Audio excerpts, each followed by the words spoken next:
Salam saudara, saya membawa untuk saudara bersama-sama mempersiapkan diri saudara untuk beribadah, bawa keluarga, anak-anak untuk berkumpul, untuk datang dalam hadirat Tuhan dalam ibadah ini.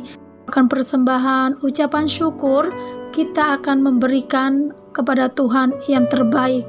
Saya percaya ketika kita beri yang terbaik, Tuhan pun akan memberi jauh yang terbaik untuk kita terima. Mari kita berdoa terlebih dulu. Di dalam nama Yesus Tuhan, kami mau mempersiapkan hati dan pikiran kami untuk kami bersama-sama beribadah dengan keluarga kami. Tuhan, urapi kami, layakan dan kuduskan kami untuk kami masuk dalam hadirat-Mu, supaya kami boleh berkenan di hadapan-Mu Tuhan. Kami mau menikmati hadirat-Mu, kami mau bertemu muka secara pribadi akan Engkau Tuhan. Kami percaya bahwa ibadah ini Tuhan akan lawat kami semuanya. Kami serahkan ibadah ini Tuhan dari awal, pertengahan dan akhirnya. Hanya di dalam nama Tuhan Yesus kami berdoa. Haleluya. Amin.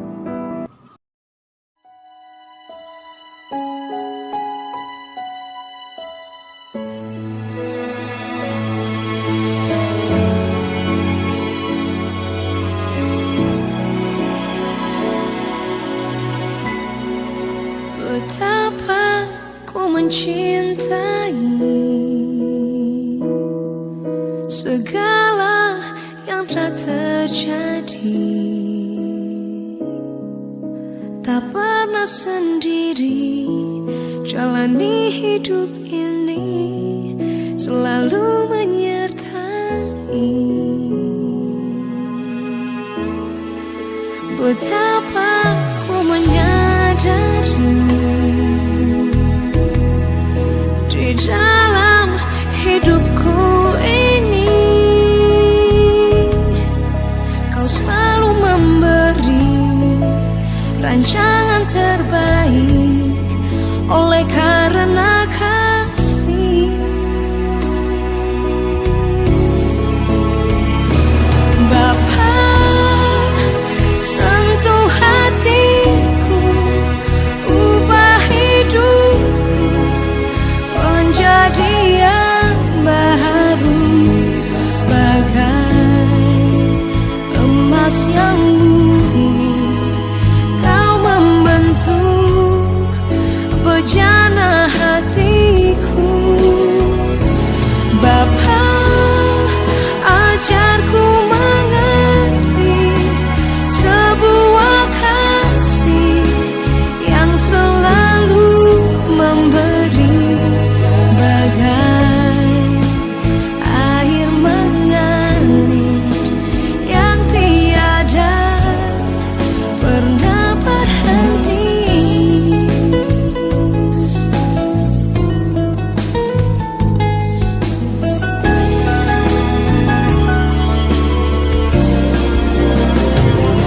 Bapa, sentuh hatiku, ubah hidupku menjadi yang baru, bagai emas yang murni.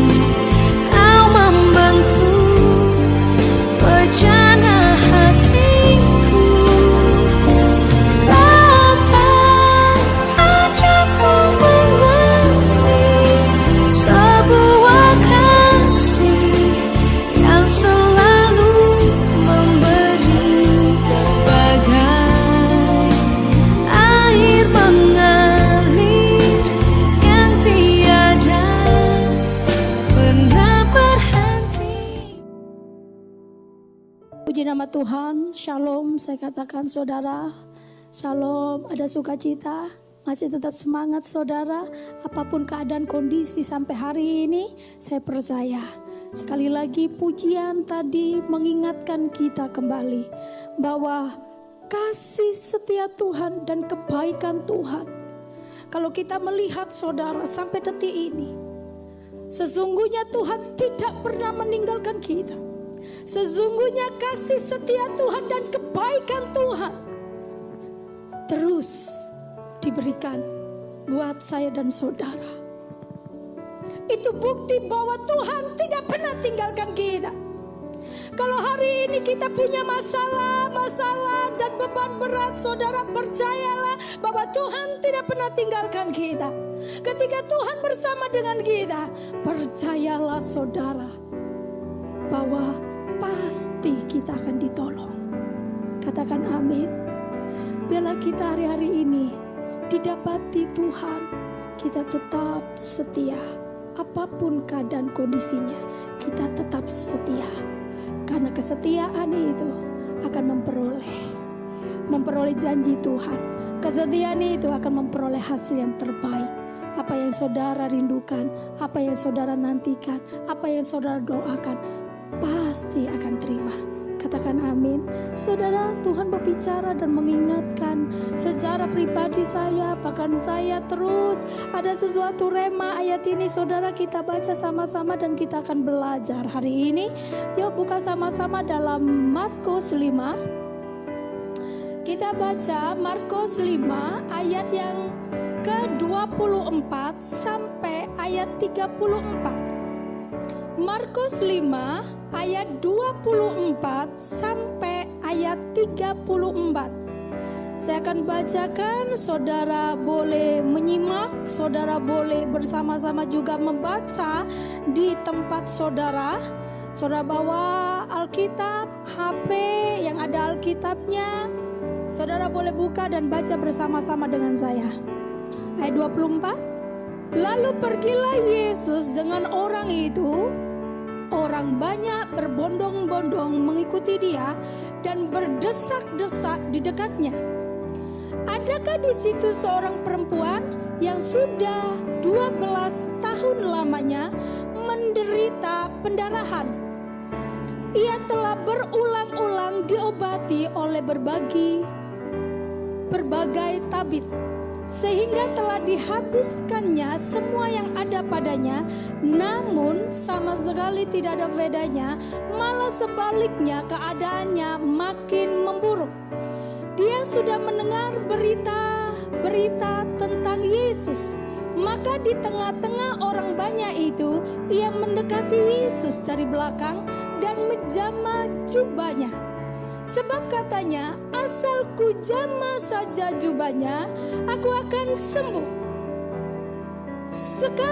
Seketika itu juga berhentilah pendarahannya dan ia merasa bahwa badannya sudah sembuh dari penyakitnya. Pada ketika itu juga Yesus mengetahui bahwa ada tenaga yang keluar dari dirinya, lalu berpaling di tengah orang banyak dan bertanya, siapa yang menjamah jubahku? Murid-muridnya menjawab, engkau melihat bagaimana orang-orang ini berdesak-desak dekatmu, dan engkau bertanya, siapa yang menjamah aku? Lalu ia memandang sekelilingnya untuk melihat siapa yang telah melakukan hal itu. Perempuan itu yang menjadi takut dan gemetar ketika mengetahui apa yang telah terjadi atas dirinya, tampil dan tersungkur di depan Yesus dan dengan tulus memberitahukan segala sesuatu kepadanya. Ayat 34. Maka katanya kepada perempuan itu, hai anakku, imanmu telah menyelamatkan engkau, pergilah dengan selamat dan sembuhlah dari penyakitmu. Puji Tuhan saudara, kita sudah baca firman Tuhan ini dan kita tahu juga cerita ini seringkali kita mendengar dan seringkali kita juga mendengar khotbah dari hamba-hamba Tuhan, dan saya pribadi pun saya sering berkhotbah tentang ini. Tapi hari ini Tuhan lagi ingatkan bagi setiap kita, dan cerita ini saya mengingatkan kembali bagi setiap kita. Ada seorang wanita yang lagi pendarahan. Tercatat di situ 12 tahun dia mengalami pendarahan. Saudara, saya tahu ketika saya baca ini, seorang perempuan ini adalah orang yang bukan biasa-biasa. Karena apa? Kalau dia orang yang biasa atau orang yang gak punya saudara, ketika dia mendapatkan sakit ini, saya percaya dia nggak akan terlalu banyak pergi ke tabib. Karena apa? Pasti dia kalau pergi ke tabib, saudara, pasti akan mengeluarkan dana. Nah, kita tahu cerita ini bahwa seorang wanita ini dicatat dan dikatakan di ayat 26, dikatakan berkali-kali dia berobat. Dan tercatat di situ kata tabib. Walaupun zaman dulu nggak ada dokter, saudara, tabib, orang yang pintar, orang yang ahli, kan gitu, saudara. Nah, ketika itu dikatakan wanita ketika dia mendapatkan sakit pendarahan, saudara, dan saya tahu bagaimana rasa pendarahan itu karena saya pernah ngalami itu. Walaupun tidak 12 tahun, saya bayangkan penyakit yang dia derita itu bukan sekedar pendarahan saja, tapi merasa juga rasa sakitnya dalam tubuhnya atau dalam kandungannya atau di daerah perutnya, saudara. Karena apa? Saya pernah ngalami, walaupun tidak sampai 1 bulan, hanya seminggu pendarahan, seminggu lebih. Saya pernah ngalami waktu tahun 2008 kalau nggak salah, saudara. Saya mengalami itu. Dan ketika saya pendarahan, saudara, itu menguras tenaga. Bahkan bukan itu, rasa sakit di dalam tubuh saya, bagian perut khususnya, bagian punggung khususnya, itu rasa sehingga semua seluruh tubuh merasakan sakit. Bayangkan ini cuma seminggu. Ketika saya membayangkan itu seminggu saja, saya kehabisan tenaga. Saya tidak bisa pergi beraktivitas dengan sekuat yang normalnya. Tetapi saya ada bed rest di tempat tidur. Apalagi kita tahu cerita ini bahwa dikatakan tertulis 12 tahun. Saudara, dia menanggung beban rasa sakit itu berhari-hari, berbulan-bulan, bahkan bertahun-tahun. Tidak cukup di situ, maka dia ingin hanya satu dalam tubuh hidupnya, dalam hatinya, terbenak dalam pikirannya. Dia hanya satu kepingin, sembuh, sembuh, sembuh. Dia berusaha dengan, kalau cerita ini, saudara, dia berusaha, hanya satu, dia ingin kesembuhan. Maka dikatakan dia berusaha untuk mencari. Ketika dia dengar ada seorang yang ahli untuk bisa menyembuhkan penyakitnya, maka dia akan datang di sana. Ketika di situ dikatakan nggak sembuh juga, dia dengar lagi di daerah mana, di negeri mana, di kota mana. Ketika ada orang ahli, tabib yang pintar untuk menyembuhkan segala penyakit, maka dikatakan dia pun segera datang untuk mencari tabib dan seorang ahli itu untuk tujuannya sembuh. Tetapi tercatat di situ berkali-kali dia datang. Bahkan saya merenungkan ketika baca ini, saya bilang berbanyak tabib dia sudah datang. Dan sesuatu yang saya tangkap adalah semangatnya. Itu, saudara. Coba ketika seorang wanita ini sakit, kalau tidak ada semangat untuk kesembuhan, kalau dalam hatinya tidak ada semangat itu, saya percaya walaupun dia ketika sekali dia datang kepada tabib, 2 kali atau ketiga kali dia melihat keadaannya tetap tidak ada berubah. Secara manusia dia akan berkata, ketika dia dengar lagi di kota mana, dia dengar lagi di negeri mana lagi orang ahli yang akan bisa menyembuhkan segala penyakit, pasti mau tidak mau dia akan berkata di dalam hati dan pikirannya, toh nyatanya yang pertama, yang kedua, yang ketiga saya sudah datang, tapi pun tidak ada kesembuhan di diriku. dia bisa saja dengan waktu itu dia bisa putus asa. Dia bisa saja dia mengatakan tidak ada semangat lagi untuk dia mengejar tentang kesembuhan itu. Kenapa? Karena dia melihat dirinya. Dan tercatat di situ pun dikatakan nggak malah baik, tapi malah kondisinya semakin parah. Saudara, saya tahu ketika saya membayangkan itu, wanita ini saudara, dan itu saya kembali kejadian saya. Ketika saya seminggu dalam pendarahan, dari 1 hari, 2 hari, 3 hari, saya berusaha untuk kuat. Bahkan apalagi saya seorang hamba Tuhan pada saudara, dan saya berkatakan firman dari Kejadian sampai Wahyu. Saya berkata itu, berkata iman, berkata firman untuk menghentikan pendarahan itu.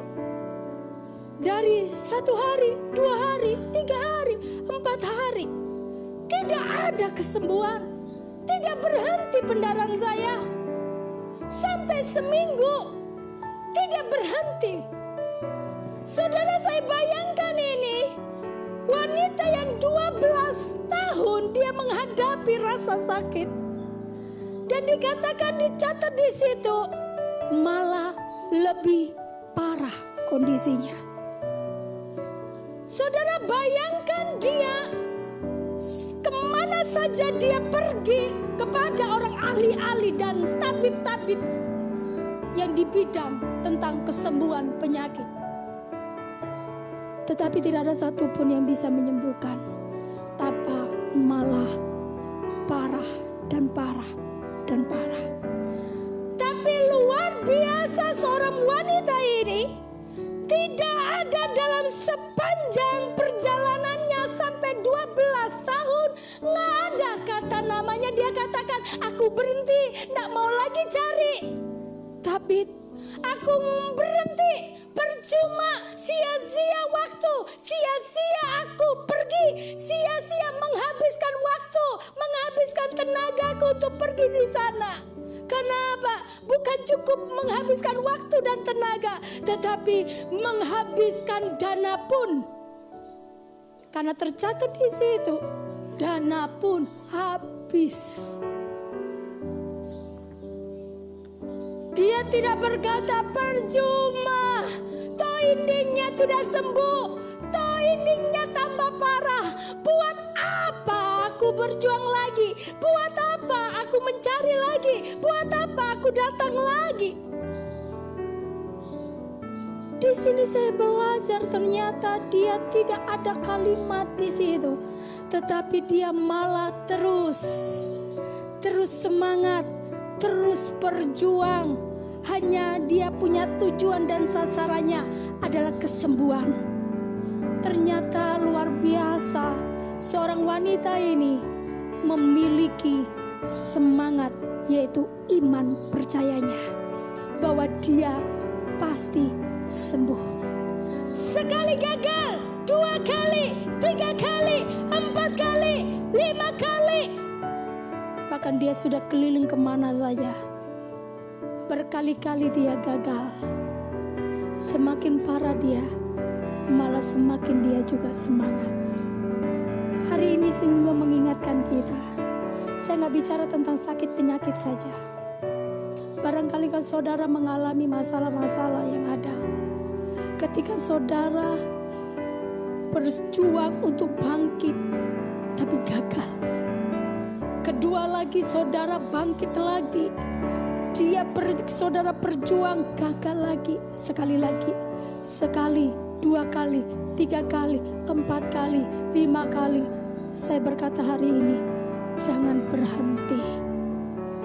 Berhenti untuk engkau tetap semangat memiliki iman percaya kepada Tuhan. Kita belajar seperti wanita pendarahan ini. Dia tetap semangat walaupun dia habis-habisan. Habis tenaganya, habis keuangannya, tapi dia tetap semangat untuk tetap cari tujuan bahwa dia punya iman bahwa dia akan sembuh. Kalau hari ini kau saudara, walaupun engkau rasa sekali, 2 kali, 4 kali sudah berjuang, kalau masih gagal, jangan putus harapan. Tetap semangat, ada titik engkau menang. Ada titik engkau akan berhasil. Ada titik di mana engkau berkat akan terima. Amin saudara. Dan dikatakan di sini terakhir, pada waktu habis, tercatat di situ. Kalau sudah ada kalimat habis-habisan, kalau sudah ente paling buawa, koret-koret kalau orang bahasa Jermane wong Surabaya saudara. Wes habis total, koret-koret terus titik penghabisan. Sesungguhnya mujizat itu sudah di depan saudara. Katakan amin. Bahwa itu masalah sakitmu, engkau sudah beriman, engkau sudah percaya, engkau sudah berdoa, engkau sudah berpuasa. Baik itu sakit penyakitmu, bahwa kau punya masalah apapun, saudara, kau sudah berjuang sampai hari ini. Engkau sudah lakukan dan lakukan itu. Terus saya katakan, karena apa? Berkat, mujizat, pemulihan, kesembuhan itu sudah di depan matamu, di depan kita akan terima. Jangan sampai saudara berhenti. Kalau ketika saudara berhenti, maka saudara tidak akan terima itu. Sayang. Jadi sekali lagi hari ini Tuhan ingatkan kembali seperti wanita pendaraan ini. Di ayat ini saudara, tiba-tiba terakhir dicatat penghabisan, baru terdengarlah. Dia mendengar ada Yesus di kotanya, di daerahnya, di tempatnya. Ketika dia dengar, kan ada tercatat di sini, dia sudah mendengar kabar tentang Yesus. Dia sudah mengetahui, mendengar, mau tahu tentang nama Yesus. Saudara boleh baca di ayat ini.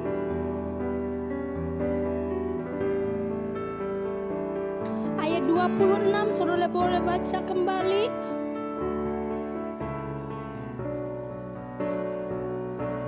Ayat 27 saya akan bacakan. Dia sudah mendengar, garis bawahi 27. Dia sudah mendengar berita-berita tentang Yesus. Jadi seorang wanita ini, dia juga mendengar walaupun Yesus belum datang di kotanya. Tapi ketika Yesus datang di kotanya, ketika dia langsung dapat kabar itu, maka apa yang dia lakukan? Dia langsung pergi mendatanginya. Ini luar biasa. Tidak ada kata untuk berhenti, percuma. Nggak ada. Tetapi dia semangat untuk dia datang dan mencari dan melihat Yesus. Bahkan dikatakan di situ Yesus sedang dikerumuli banyak orang. Sehingga pun dia, saya tahu kok sehat-sehat yang mendatangi Yesus. Saya tahu bukan dia saja yang minta kesembuhan. Ada banyak orang di situ ingin mendapatkan mujizat. Sebab itu ada banyak di situ untuk melihat Yesus dan mencari Yesus untuk mendapatkan mujizat itu. Maka dia katakan di sini ada kalimat di hatinya, wes aku nggak didoain. Ini bahasa Surabaya saudara. Walaupun aku nggak ditumpang tangan ambek Yesus, biarpun saya gak didoain ambek Yesus, yang penting aku notol aja. Ini bahasa Surabayanya saudara. Dan ada hatinya berkata, asal ku jamak nyentuh jubahnya saja, pasti aku sembuh. Saudara tahu cerita ini kan? Ini sesungguhnya luar biasa saudara. Kenapa? Sesungguhnya perempuan ini sudah mempersiapkan jauh-jauh hari sebelum Yesus ada di kotanya. Maka dia katakan dia sudah mendengar tentang Yesus. Ketika dia dengar itu, dia menanti dan percayanya luar biasa. Tidak tergoyahkan dengan keadaan kondisinya, tidak melihat keadaan yang dia hadapi, tetapi dia menanti Yesus untuk datang. Dia berharap, percaya dengan Yesus. Bahkan dikatakan, walaupun aku gak ditumpang tangan sama Yesus, walaupun aku gak didoakan sama Yesus, asal ku jamah saja, asal nyentuh jubahnya saja, pasti aku sembuh. Ini luar biasa imannya, saudara. Tidak ada orang yang sekeliling di situ yang gerombol sama Yesus. Gak ada Yesus mendapatkan itu. Hanya wanita ini. Hari ini kita diingatkan oleh firman Tuhan. Ayo sekali lagi, apapun masalahmu sebesar apapun, kalau masalah itu besar bagimu, wes tadi saya singgung, kalau wes ente-entean, wes kalau paling bawa koret-koret, berarti saudara di depan mata saudara sudah ada mujizat yang akan tercurah bagimu. Katakan amin. Ada kesembuhan di depan matamu, ada mujizat, ada pemulihan, ada terbuka. Karena itu, sebab itu, yuk kita belajar seperti sikap wanita ini yang sakit 12 tahun ini. Dia tidak mengurangi semangat iman percayanya. Kalau dia pasti sembuh. Yuk hari ini engkau harus bangkitkan iman kepercayaanmu. Engkau sudah melakukan banyak hal. Sekali lagi, jangan menyerah, jangan berhenti, jangan putus asa. Amin saudara. Kalau sudah ente-entean, sebentar saudara akan terima kesembuhan itu, pemulihan itu, berkat itu, kemenangan itu. Amin. Dan wanita ini terus menjaga. Saya sangat luar biasa. Yesus mengingatkan, bahkan hari ini pun mengingatkan. Kita baca sedikit saudara, agak sedikit meloncat di Matius. Tadi kita buka di Markus. Ceritanya sama, tapi ini ada lengkap sedikitnya. Kita baca Markus, di sini tidak dikatakan, tetapi Matius 9 ayat 22 tetap ceritanya tentang wanita pendaharan 12 tahun. Ayat 22 saya akan bacakan. Tetapi Yesus berpaling, memandang dia, serta berkata. Kalau di ayat Markus 5 ayat 31 sama 32 saudara, dikatakan murid-muridnya menjawab, engkau melihat bagaimana orang ini berdesah-desah dekatmu dan engkau bertanya siapa yang menjamah aku. Lalu memandang sekelilingnya untuk melihat siapa yang telah melakukan hal itu. Saudara, stop di sini dan kita buka Matius 9 ayat 22. Tetapi Yesus berpaling dan memandang dia serta berkata, teguhkan hatimu. Kalau di Markus 5 Yesus tidak berkata, tapi di Matius 9 saudara, Yesus ketika dia tahu bahwa ada sesuatu seperti roh gitu ya, seperti kuasa yang ditarik sama seseorang. Apa Yesus tidak tahu? Tahu. Apa Yesus tidak merasakan? Merasakan. Maka dia berkata kepada beliau, siapa yang narik kuasaku? Siapa yang menjamahku? Dia bertanya di situ. Ternyata banyak orang, hanya satu Tuhan mandang. Dia melihat langsung. Muridnya berkata, siapa? Kan banyak orang yang gak ngerti. Kan gitu muridnya kan bilang saudara. Tetapi Tuhan memandang ada satu wanita. Langsung tepat sasaran.